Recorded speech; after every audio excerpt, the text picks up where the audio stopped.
Sebelumnya, Assalamualaikum warahmatullahi wabarakatuh. Kami dari kelompok 1 akan menjelaskan mengenai analisis kadar air dan asam lemak bebas pada produk minyak goreng dengan metode gravimetri dan volumetri.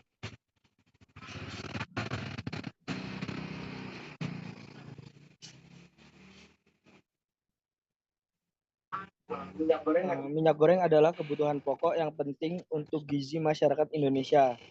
Namun, penggunaan berulang pada suhu tinggi sekitar 161 sampai 185 derajat Celcius dan kontak dengan oksigen serta air dapat menyebabkan reaksi kimia dalam minyak.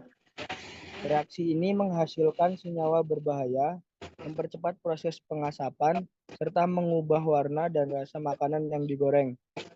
Oleh karena itu, penting untuk memahami dampak penggunaan minyak goreng secara berulang terhadap kualitas dan keamanan makanan.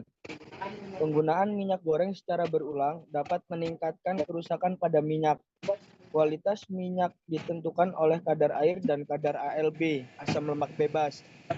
Kadar air yang tinggi dapat menyebabkan reaksi hidrolisis, merusak struktur molekul minyak, dan mengubah rasa, bau, serta warna. Selanjutnya, kadar air pada minyak. Kadar air dapat dianalisis dengan metode gravimetri. Pemilihan metode gravimetri dalam proses analisis dikarenakan metode ini dapat memberikan hasil yang tepat dalam menentukan kadar air dalam minyak. Dalam metode ini, sampel minyak yang akan dianalisis dipanaskan secara hati-hati untuk menguapkan air yang terkandung di dalamnya. Dengan memperhatikan kondisi parameter yang tepat, metode gravimetri dapat memberikan hasil yang sangat akurat dan andal.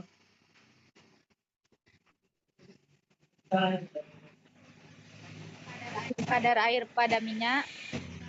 Kadar air minyak goreng yang melebihi dari 0,15% akan mengakibatkan hidrolisis minyak, di mana hidrolisis ini akan menghasilkan gliserol dan asam lemak bebas yang menyebabkan rasa dan bau tidak enak pada minyak. Kadar air yang tinggi di dalam minyak goreng membuat pembentukan asam lemak bebas semakin cepat.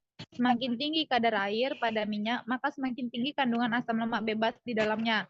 Terdapat hubungan kimia antara kadar air pada minyak dan kandungan asam lemak bebas dalam minyak.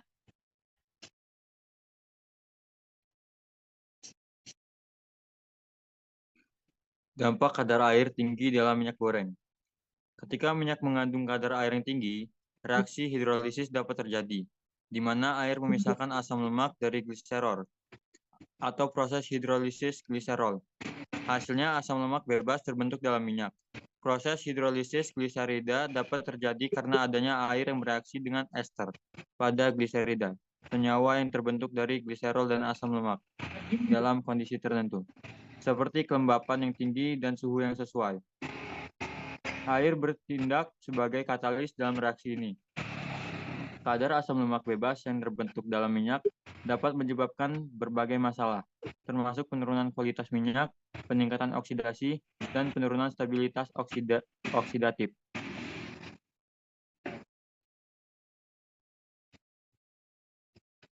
Kesimpulan, kadar air dan asam lemak bebas atau ARB adalah parameter utama yang mempengaruhi kualitas minyak.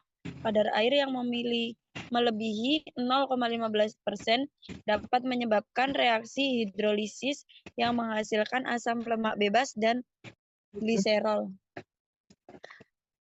Berdampak pada rasa, bau, dan stabilitas minyak.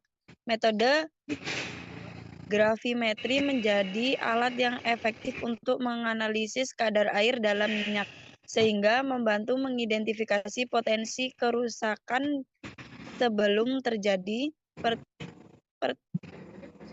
Pentingnya pemantauan kadar air dan ALB dalam minyak goreng tidak hanya untuk menjaga kualitas, tetapi juga untuk memastikan keamanan konsumsi. Dengan memahami dampak kadar air yang tinggi, produsen dan konsumen dapat mengambil langkah-langkah yang tepat dalam menggunakan dan pengolahan minyak goreng.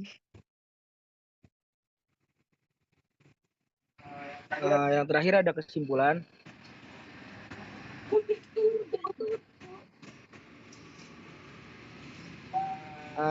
Sekian presentasi dari kelompok kami. Saya ucapkan terima kasih. Saya tutup. Wassalamualaikum warahmatullahi wabarakatuh. Joko. Gimana, Adi?